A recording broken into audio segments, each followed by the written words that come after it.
Olá pessoal, tudo bem? No vídeo de hoje nós vamos falar sobre MCP.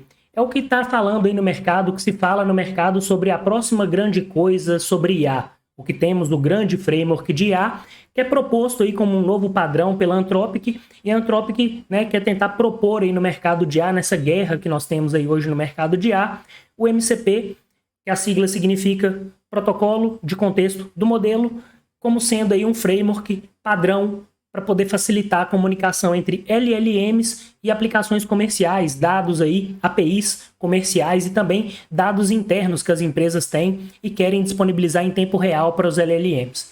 Então, o que a gente tem hoje? Até coloquei uma imagem aí que vocês estão vendo que é o seguinte. Suponha que eu tenho lá meu cursor, que é uma ideia integrada com um agente. A gente até fez vídeo sobre projetos de IA aqui, que eu uso o cursor. E também nós temos aqui também, por exemplo, agentes. Os agentes que estão bombando aí, N8N, diversos agentes que você faz aí com um clique, você configura o agente, com um clique ele faz várias tarefas para você. Ele pode acessar um Slack, ele acessa o e-mail através da API do Gmail, ele acessa o Slack lá da API do Slack, e pode acessar também, por exemplo, aqui, um banco de dados interno seu, por exemplo, que você tem na sua empresa, né? Você pode automatizar suas tarefas ali. E aí, o que acontece? Hoje, o que a gente tem hoje no estado da arte de trabalhar com agentes ou com IDEs e com LLMs em geral? Você tem que, esses agentes, né, ou a IDE que você esteja trabalhando, você vai fazer um código que vai acessar a API do Slack, a API do Gmail, a API de um dado seu dentro da empresa, que está disponibilizado como API. Tá? Você fez uma API para disponibilizar um certo conjunto de dados. Bacana. Só que aí o que acontece? Vamos supor que você fez esses agentes aqui lá no Windsurf. O Windsurf é tipo um cursor também, tá? É uma IDE integrada com modelos de linguagem. E aí você fez um certo número de agentes lá, e aí agora você quer fazer esses agentes no cursor. Ou você fez no cursor e agora quer fazer no Windsurf. Muito provavelmente você vai ter que refazer os códigos. Não vai funcionar perfeitamente se você for fazer outros agentes. Você vai ter que refazer o código. Só de você estar mudando a IDE e o modelo de linguagem, você vai ter que refazer algumas coisas. Você vai ter que testar e refazer tudo. Tá? E aí, isso é um problema, porque você está tendo retrabalho. E outra coisa também, quando você tem um modelo de linguagem ou agentes acessando essas APIs, por exemplo, a API do Gmail. Quando você acessa a API do Gmail, você tem acesso a escrever e-mails, apagar e-mails, mover e-mails de uma caixa para outra. Você tem opção de escrever um rascunho e por aí vai. Então, você tem que programar no código para que o agente ele esteja limitado. Ou seja, você não vai querer que um agente delete e-mails, por exemplo. Então, você tem que programar isso. Você tem que colocar isso de forma programada. Então, nesse caso aí, você tem que fazer isso de forma... você tem que fazer isso, né, programaticamente no código ou via prompt. E isso aí dá um certo trabalho para fazer. Tá? Por exemplo, você quer que o agente só simplesmente escreva um rascunho. Tá? Bacana. Aí, isso aí é o que a gente tem hoje, tá? Isso é o que a gente tem hoje. Só que aí, por exemplo, se criou o MCP, né? O Model Context Protocol, protocolo de contexto do modelo. E a ideia é essa mesmo. Eu vou falar o porquê que ele dá contexto para o modelo, tá? Colocar um certo contexto para o modelo, por que ele tem esse nome, tá? Então, vamos imaginar lá que você tem um cursor. Tá? Ou um agente. Tá? Isso aqui vai funcionar tanto para agentes, né, IDEs integradas, tanto faz. E aí, você vai ter aqui entre as APIs, por exemplo, do Slack, do Gmail, ou dados da sua empresa que estão disponibilizados em APIs, você vai ter essa figura aqui do servidor MCP, tá? Que é o que a Anthropic colocou no mercado como sendo um framework, um novo padrão para poder facilitar essa comunicação aí. Tá? Então, isso vem sendo aí a novidade da Anthropic. E o que é? E aí, o MCP ele vem para reduzir essa complexidade. Ou seja, o que ele é? O que a Anthropic fala que ele é? Ele é um padrão para você acessar com LLMs ou qualquer outro cliente, agentes também de IA, você poder acessar diversas APIs. Qualquer API que você quiser, você pode transformar ela num servidor MCP, você criar essa especificação de servidor MCP e colocar isso para ser acessado pelas LLMs de uma forma muito mais simples. Então, com isso, você lembra aquele problema que eu falei agora há pouco, de ter que ficar lá nisso aqui, de ter que ficar reescrevendo o código, modificando o código, toda hora que eu for mudar, né, for reescrever um novo agente, numa nova IDE, eu tenho que ficar reescrevendo o código, com isso aqui eu não preciso. Eu tiro essa complexidade morre. E aí, eu simplesmente, com as especificações do servidor MCP, ele conversa como com o LLM ou com o agente? Ele conversa na linguagem do LLM, na linguagem de prompt que você especificar. Então, você pede para o LLM com um prompt, o LLM vai usar, claro, falando para ele para usar o servidor MCP. Ele vai usar o servidor MCP e o servidor MCP, ele tem todo um protocolo que você escreve. Quem cria o servidor MCP é o desenvolvedor. Então, por exemplo, na hora que o LLM vai usar o servidor, ou o agente vai usar o servidor MCP, ele vai ver lá a descrição, o protocolo de comunicação que você definiu, que você quer que o LLM use aquilo ali, como que o LLM deve usar, e aí ele pega e vai acessar cada uma das APIs, especificamente. Então é isso aí. Ele vai simplesmente acabar com essa coisa de ficar reescrevendo código. Você simplesmente faz um servidor LCP, independente se você estiver mexendo, criando um novo agente, mudando de cursor para o windsurf, simplesmente você só vai chamar o servidor MCP e o servidor MCP vai acessar aquelas APIs ali diretamente, sem nenhum tipo de problema. E aí o foco do servidor MCP é dar mais segurança para as empresas, né, que estão desenvolvendo aplicações comerciais com LLMs. Por quê? Com o servidor MCP, você vai criar um servidor MCP independente para cada tipo de serviço, então acessar dados em tempo real do mercado financeiro aqui que eu tenho na minha empresa, acessar dados em tempo real de previsão do tempo, acessar dados em tempo real que eu tenho aqui na minha empresa sobre acidentes de trabalho, por exemplo, de monitoramento de motores. Tá? Qualquer dado interno da empresa, você vai estar fornecendo para o modelo de linguagem ou para o agente exatamente aqueles dados reais, corretos, que são validados pela sua empresa, e com isso você tem mais segurança em relação aos dados que o modelo está trabalhando, porque os modelos eles não são confiáveis, e você também evita alucinações dos modelos. Então é extremamente interessante isso aí. Tá? Então uma das coisas que o MCP vem prover é isso. Tá? E aí, vamos olhar aqui a documentação do MCP. Vamos ver como é que é aqui o site oficial da documentação dele. E aí, a gente tem aqui o site, que fala aqui o site oficial, né, do MCP. Tá aqui o link dele, eu vou colocar também na descrição do vídeo. E ele fala o seguinte, ele fala que o MCP ele é um protocolo aberto que padroniza como as aplicações provêm contexto para as LLMs. Então, eles falam, para você pensar aqui, né, ele está falando literalmente aqui, pense no MCP como uma USB tipo C, uma porta USB tipo C, para aplicações de IA. Assim como o USB-C provê acesso padronizado, né, para conectar os seus dispositivos a vários periféricos e acessórios, o MCP provê uma forma padronizada de conectar modelos de IA a diferentes fontes de dados e ferramentas. Tá? E aí, por que o MCP? Tá? Então, ele ajuda a construir agentes e fluxos de trabalho complexo sobre LLMs. Então, as LLMs constantemente precisam de integrar com dados e ferramentas, e o MCP ele vai prover uma lista crescente de integrações que o seu LLM pode diretamente se conectar, a flexibilidade de mudar entre LLMs, provedores de LLMs e outros vendedores, né? Outros terceiros, né? As melhores práticas para segurança, né, com dados na sua infraestrutura, que é aquela questão que você vai estar acessando ali, você pode estar colocando LLM para trabalhar com dados, só os seus dados ali especificamente, e aí também é interessante que você não precisa ficar fazendo fine tuning, né, que é um processo, se você tem alguma coisa que precisa de fazer fine tuning é um processo trabalhoso e custoso, então você já reduz isso aqui. E a arquitetura geral dele aqui, né, no seu principal, ele segue uma arquitetura cliente-servidor, onde a aplicação host, né, ela pode conectar a múltiplos servidores. Então, olha o que é o host aqui, ó. Então, o host com o cliente MCP é o que? Por exemplo, o Cloud, as IDEs, né, e as ferramentas. Então, você tem aqui o protocolo MCP conectando o cliente, que é aqui o host, né, com o MCP Client, conectado a um servidor MCP, e aí tem um protocolo de comunicação entre o cliente e o servidor, que esse protocolo Já tem código pré-pronto do protocolo MCP e, além disso, coisas que você coloca. E como o cliente deve conversar com o servidor. E aí, ele pode acessar fontes de dados locais ou serviços remotos, APIs remotas também. Tá? E aí,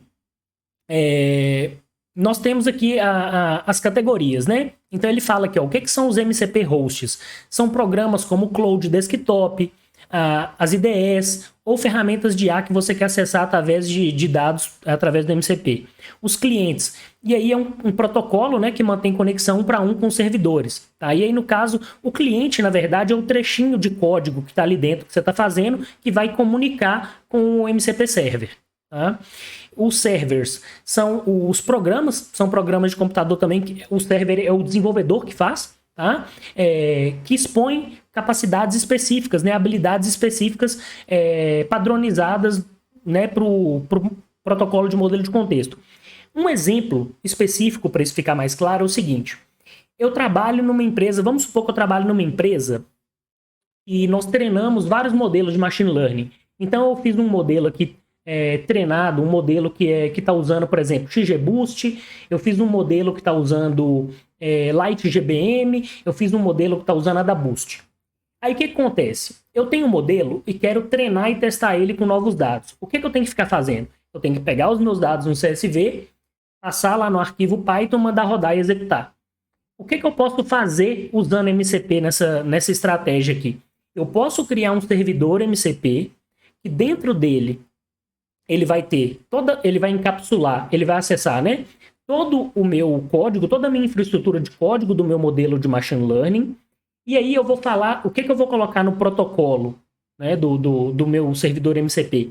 Eu vou falar como que o LLM, ao ler o protocolo do servidor MCP, como que eu quero que ele passe os dados que vão ser treinados e testados no modelo, e também falo como que eu quero que o LLM responda a resposta que o servidor MCP repassou para ele. Ou seja, então vamos supor, por exemplo, que eu criei um servidor MCP que acessa o meu modelo de aprendizado de máquina, meu modelo de machine learning, e fala para ele, para esse protocolo aqui, para esse servidor funcionar, tem que ser passado esses dados. Então, está criado, por exemplo, o servidor MCP.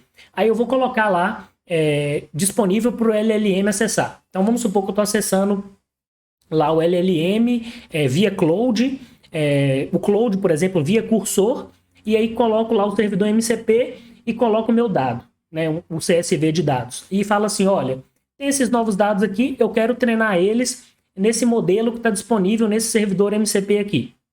Aí, só falo isso. Aí, o que o Cloud vai fazer? Ele vai pegar, vai ler o CSV e falar, ok, li o servidor MCP, ele está falando que eu tenho que passar os dados do arquivo dessa forma. É isso mesmo? Aí ele pergunta, é isso mesmo? Aí eu tenho que confirmar, sim. Aí, no que eu confirmo, ele passa os dados, e aí o meu modelo de machine learning processa, dá a resposta da previsão, e o Cloud me responde, olha, esses dados aqui foram classificados em tal classe com 95% de acurácia, e por aí vai. Nesse tipo de coisa, tá? Então, essa é a ideia, uma das ideias que podem ser utilizadas com servidores MCP. Fontes de dados locais e serviços remotos, tá? E aí, aqui ele está falando aqui, vamos pegar aqui, os conceitos, tá? Então ele fala que tem 3 conceitos fundamentais aqui no MCP, que é o conceito de ferramentas, prompt e recursos, tá? Vamos pegar a arquitetura Core aqui também. Então aqui, ele fala, o MCP segue uma arquitetura cliente-servidor onde os hosts são as aplicações, como a gente falou lá, os clientes e os servidores. E aí você tem aqui um host, né? Que tem dentro dele os clientes MCP, que são trechos de código ali, que a gente faz. Eles se comunicam através da camada de transporte, da camada lá de rede de transporte, e também temos o servidor MCP, que nós desenvolvedores criamos. Tanto o cliente quanto o servidor é criado por nós desenvolvedores, tá? E aí nós temos os conceitos core aqui, tá? Aí você tem a camada de protocolo, ele tem exemplos aqui na documentação, depois é interessante que vocês olhem a documentação com calma e fazer testes aí, bem interessante. Aí vamos aqui nas ferramentas. Aí ele fala aqui, as ferramentas, elas permitem que os LLMs executem ações através do seu servidor, Então é isso. É uma primitiva poderosa aqui, né? Que eles falam que é uma primitiva poderosa do MCP que habilita servidores de expor funcionalidades executáveis para clientes, que é exatamente esse exemplo que eu citei de o LLM acessar meu modelo de machine learning e ele fazer tudo para mim. Eu só colocar dados novos para o LLM e o LLM testar todos esses meus dados nesse meu modelo de aprendizado de máquina que eu fiz, que eu treinei, testei, tudo bonitinho, ficar testando com ele, com os dados novos. Eu não preciso ficar toda hora rodando código. Eu simplesmente crio o servidor MCP e deixo aquilo ali pronto para o LLM. O LLM vai lá e acessa toda hora que ele quiser, perfeitamente. Então, isso é perfeito. É um caso, esse exemplo que eu citei, é um exemplo de ferramenta, tá? E aí ele fala aqui, ó, ele coloca uma notinha importante. As ferramentas são designadas para ser controlada pelo modelo, significando que essas ferramentas são expostas de servidores para clientes com a intenção de que a IA esteja apta automaticamente para invocá-los, com o humano, com a aprovação do humano aí para algumas coisinhas, tá? Porque, por exemplo, no caso lá, eu coloco na especificação do meu protocolo falando o seguinte, ó, você tem que passar os dados dessa forma, o payload que tem que ser passado para o servidor MCP é dessa forma. Aí ela vai, gera o payload e fala, tá certo? É isso aqui mesmo? Confirma, ela vai e faz. Também a gente tem os prompts, e aí é legal também que a gente pode criar um servidor MCP com vários prompts reutilizáveis para não precisar de ficar regerando prompt ou tendo que ficar mantendo prompts em outros locais. Então ele fala aqui, ó, crie prompts reusáveis, templates de prompts reusáveis e fluxos de trabalho. Então também ele fala aqui que habilita servidores para definir prompts reusáveis e fluxos de trabalhos que clientes podem facilmente navegar, né, para usuários e LLMs. Eles provêm uma poderosa forma de padronizar e compartilhar interações comuns com LLMs.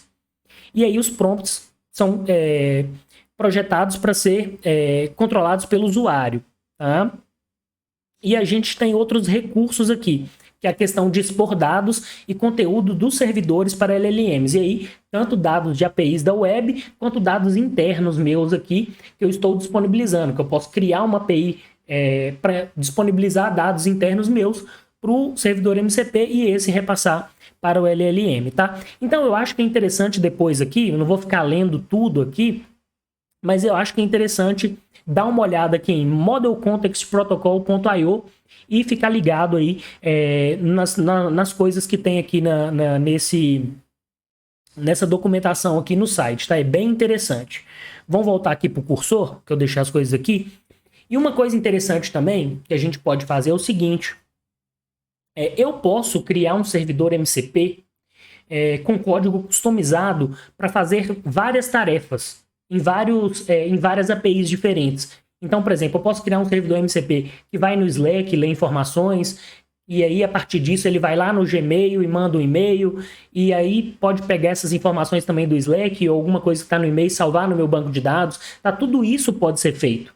Tá? E aí, uma vez que eu crio o servidor MCP, essas rotinas, elas estão prontas e são feitas com dados. A diferença é que acessam os dados meus, dados confiáveis, de APIs confiáveis para o meu negócio, né, para minha empresa, para o meu negócio, de forma padronizada, e eu posso reutilizar isso, né, com qualquer outro código, em qualquer outra aplicação que eu for refazer, outro tipo de aplicação que eu vou fazer, com esse servidor MCP. Eu não preciso de alterar nada. Então, se eu for fazer aplicações comerciais com LLMs e que vão acessar APIs, o servidor MCP não muda, é o mesmo. Então, fica transparente essa conexão. É perfeito. Tá? E aí, eu criei algumas coisas aqui, criei uma mini apresentação aqui, para a gente ver aqui exatamente, aqui eu já falei, né, o que é o MCP, os principais componentes dele também, né, eu falei aqui os principais componentes, e aí eu coloquei algumas coisas importantes aqui, alguns tópicos importantes, que eu acho que é legal a gente ver o seguinte, principalmente aplicações também, tá? Então, os benefícios eu coloquei aqui, ó, maior precisão, reduz significativamente a alucinação do modelo. Perfeito. Perfeito. Por quê? Porque você consegue agora acessar dados de APIs externas, de APIs confiáveis, que você considera confiável, e até dados internos da sua empresa, você consegue acessar com o modelo LLM de forma muito mais rápida e mais simples, e consegue ali, em tempo real, ter dados extremamente importantes, e seu modelo vai trabalhar com aquilo ali. Tá? E aí, sem ter o custo de fazer fine tuning ou reg também, que pode muitas vezes ser custoso. E aí você tem a questão do seguinte, eu acho que também o que vai reduzir muito a alucinação com o MCP é que quando você está fazendo o protocolo, né, fazendo seu servidor MCP, você fala exatamente para o LLM como ele tem que buscar os dados e como os dados têm que ser devolvidos. Né, como que os dados vão ser devolvidos e como tem que ser apresentados. Então você formata exatamente o que o LLM tem que fazer. Transparência, então torna claro quais informações o modelo está usando. Rastreabilidade, facilita a verificação das fontes. Padroniza a interação com diferentes tipos de contexto, né, consistência. E melhor raciocínio, estrutura o pensamento do modelo para análise mais profunda. Tá? E aí, aplicações do MCP. Sistema de pesquisa e resposta. RAG podem utilizar MCP. Assistentes virtuais corporativos com acesso a documentos internos. Análise de documentos jurídicos ou técnicos. Sistemas educacionais com referência a material didático. Aplicações de saúde com acesso à literatura médica. Aí requer engenharia cuidadosa de prompts, né, em limitações e desafios. Pode aumentar a latência de resposta devido ao processamento adicional. A qualidade das respostas ainda depende da qualidade das fontes fornecidas. Necessita balancear entre detalhamento e eficiência. Tá? Tem questão de segurança? Tem. Tá? Não vou ler tudo aqui, mas olha só. Vocês podem pausar e ler aí. Tem questão de injeção de contexto malicioso? Claro que pode ter, porque você tem dados ali, você pode injetar contexto malicioso naqueles dados, prejudicar os LLMs, então você tem que tomar cuidado com a segurança desses dados, né, a validação e a segurança, quem acessa esses dados. Autenticação e autorização robustas, claro, tem que ter. Sanitização de dados, sempre está verificando ali informações sensíveis, porque ele vai estar acessando dados internos da empresa e ele pode pegar informação sensível e expor isso para quem não deve. Isso é importante. Tá? Boas práticas de implementação segura, né? Então, revisão de segurança regular, testes de penetração, monitoramento contínuo, atualizações frequentes, treinamentos de usuário. Tá? E aí eu coloquei alguns casos de uso aqui interessantes, ó. Então, por exemplo, suporte técnico com base em documentação interna da empresa. Então, ele vai usar um servidor MCP, né, o LLM, vai estar lá no sistema interno da empresa e ele vai estar usando o servidor MCP para ler somente os dados técnicos, documentação técnica da empresa. Então, ele vai estar lendo aquelas informações e vai estar respondendo o usuário com base naquelas informações e no que foi definido no servidor. No que foi colocado, a forma dele buscar as informações e a forma como responder. Porque é isso que é interessante no servidor MCP. Você define a forma como o LLM deve mostrar os dados para o usuário. A forma de mostrar. Isso é extremamente legal. Tá? Aí, por exemplo, um exemplo prático. Um técnico de TI pode obter soluções precisas para erros em sistemas, com o modelo citando exatamente quais partes dos manuais técnicos são relevantes. A análise de literatura científica vai melhorar, porque você pode criar uma base de dados ali com a literatura exatamente que você quer, e a gente sabe que para geração de artigos ainda os LLMs alucinam muito, então isso aí pode melhorar bastante para quem está querendo geração de textos, você fazer uma geração de textos com base só em artigos que você considera de qualidade, porque, mais uma vez, LLMs erram. Criar material didático, aí, ó, análise financeira e relatórios. Temos também questão que eu até citei mais em cima, questão da área de saúde. Então, por exemplo, hoje uma das áreas em que ainda não se está usando largamente LLMs, grandes modelos de linguagem, que é inclusive a área que eu pesquiso, a área que eu trabalho, que eu tenho projetos de pesquisa nisso, recentes, e a gente está batalhando muito nisso, justamente para testar bem esses modelos, que nós queremos usá-los para diagnóstico médico, usar LLMs para ajudar médicos em diagnóstico, no caso, diagnosticar pessoas humanas com específicas doenças, ou prognósticos também, né, prever como vai ser uma evolução de doença para pessoas. Só que hoje o nosso problema era justamente que os LLMs alucinam e ainda erram, né, em muitas questões que você coloca para ele sobre o diagnóstico. Você coloca, por exemplo, dados do paciente, informações clínicas do paciente, e eles erram. Eles dão um diagnóstico errado. Tá? E isso é muito comum. Por isso que não se usa muito ainda LLMs para casos médicos. Mas as pesquisas estão bombando. As pesquisas estão, assim, a todo vapor. Mas aí com o MCP isso vai melhorar muito. Por quê? Porque a gente vai conseguir criar ali um banco de dados com muita literatura, com muitos livros, muitos PDFs, muita literatura científica naquela área médica específica, naquele tipo de diagnóstico de doença específico, e pedir para, quando a pessoa for passar os dados do prompt, o médico for pedir uma opinião, ele vai só naquela literatura e vai responder para o médico com base naquela literatura, informando para o médico, olha, eu peguei desse artigo, desse ano. E de acordo com o que você me falou, a melhor resposta é baseado nisso aqui. Então a gente melhora muito, principalmente para a saúde. MCP é uma gigantesca revolução. Então melhora bastante, tá? Então, pessoal, é isso. Eu acho que assim, o vídeo já pode estar ficando até grande, né? Eu costumo falar um pouco mais rápido para tentar entregar o máximo de conteúdo no menor tempo possível, tá? Então, eu acho assim, MCP é muito legal, vem para revolucionar. Eu acho assim, não sei se é a grande coisa em IA. Eu acho que tem muito de guerra, tem muito de hype, mas assim, o legal é que a Anthropic está tentando propor um padrão, e eu acho que é algo legal, eu acho que é algo interessante que foi trazido por essa empresa aí para o mercado, tá? Eu acho que vai mudar como as aplicações comerciais aí agora com LLMs vão ser desenvolvidas. Eu acho que agora todo mundo vai usar isso aí. E uma coisa interessante que a Anthropic, eu vou colocar o link também, a Anthropic ela criou um repositório já com mais de 200 servidores MCPs que acessam diversos serviços de disponibilização de dados gratuito aí na web. Tá? Muito interessante, vale a pena ver. Pessoal, uma coisa que eu tenho reparado é o seguinte: muitos das pessoas que estão assistindo o canal são não inscritos. Então peço você que não é inscrito, que se inscreva no canal, fortaleça. Não é possível tanta gente aí não inscrita assistindo o canal e não está se inscrevendo. Se inscreve, fortaleça o nosso trabalho aí. Valeu, pessoal, e até a próxima.